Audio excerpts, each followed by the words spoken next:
સુરતના માંગરોળના ચકચારીત gang rape કેસમાં કોર્ટે બંને આરોપીને છેલ્લા શ્વાસ સુધી આજીવન કેદની સજા ફટકારી છે। 4.5 મહિના પહેલા નવરાત્રી સમયે કોસંબા પોલીસ સ્ટેશન વિસ્તારમાં સગીરા પર થયેલા ગેંગ રેપ કેસમાં કોર્ટે ઝડપી ટ્રાયલ ચલાવી માત્ર 130 દિવસમાં જ ચુકાદો આપ્યો છે।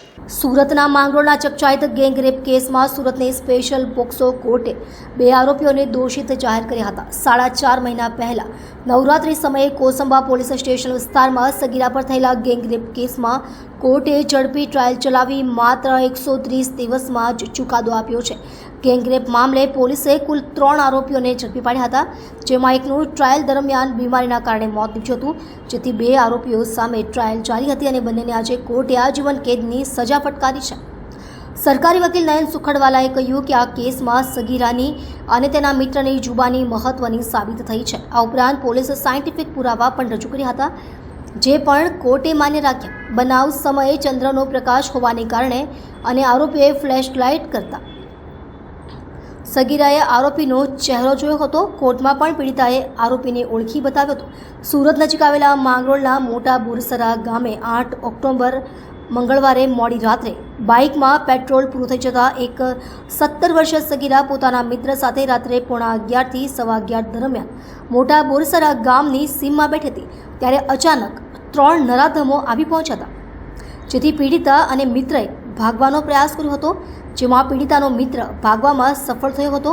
આ દરમિયાન સગીરાના મિત્રનો ફોન પણ ઝૂંટવી લીધો હતો।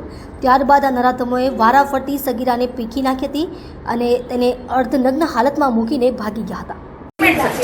કોસંબા માંગરોળ ખાતે જે ગેંગ રેપનો બનાવ બનેલો 8-10ના રોજ, તે કેસમાં સુરતના સ્પેશિયલ કોર્ટના જજ શ્રી વી પરમાર સાહેબે શનિવારે ચુકાદો જાહેર કર્યો અને 2 આરોપીને દોષિત ઠેરવા સજા બાબતનો ચુકાદો પેન્ડિંગ રાખવામાં આવેલો હતો। બંને પક્ષની દલીલો પૂર્ણ થયા બાદ આજે નામદાર કોર્ટના ન્યાયાધીશ શ્રી પરમાર સાહેબે ચુકાદો જાહેર કર્યો છે। તે પ્રમાણે BNSની કલમ 72 એટલે ગેંગ રેપના ગુનામાં બંને આરોપીને આજીવન કેદની સજા ફટકારી છે તથા 5,000નો દંડ કર્યો છે। આજીવન કેદ એટલે જિંદગીના અંતિમ શ્વાસ સુધીનો કેદની સજા, તે રીતે સજા ફટકારી છે। એ ઉપરાંત પોક્સો એક્ટ હેઠળ પણ એને આજીવન કેદ અને 5,000 રૂપિયાનો દંડની સજા કરી છે। એટ્રોસિટી એક્ટ હેઠળ પણ એને મેક્સિમમ સજા ફટકારવામાં આવી છે તથા દંડ ફટકારવામાં આવ્યો છે। સાથે સાથે ભોગ બનનાર પીડિતાને વિક્ટિમ સહાય યોજનામાંથી 10 લાખ રૂપિયાનું વળતર આપવું તેવો પણ હુકમ કર્યો છે। નામદાર કોર્ટે પોતાના ચુકાદામાં નોંધ્યું છે કે આરોપીનો ગુનાહિત ઇતિહાસ જોતા અને જે રીતે મોબાઈલમાં ક્લિપો જોઈ અને માનસિક વિકૃતિ જોતા, એ ઉપરાંત ભોગ બનનારના પરિવારને જે આઘાત લાગ્યો છે એ બધું જોતા આ આરોપીને ઓછી સજા કરવી એ યોગ્ય દેખાશે નહીં।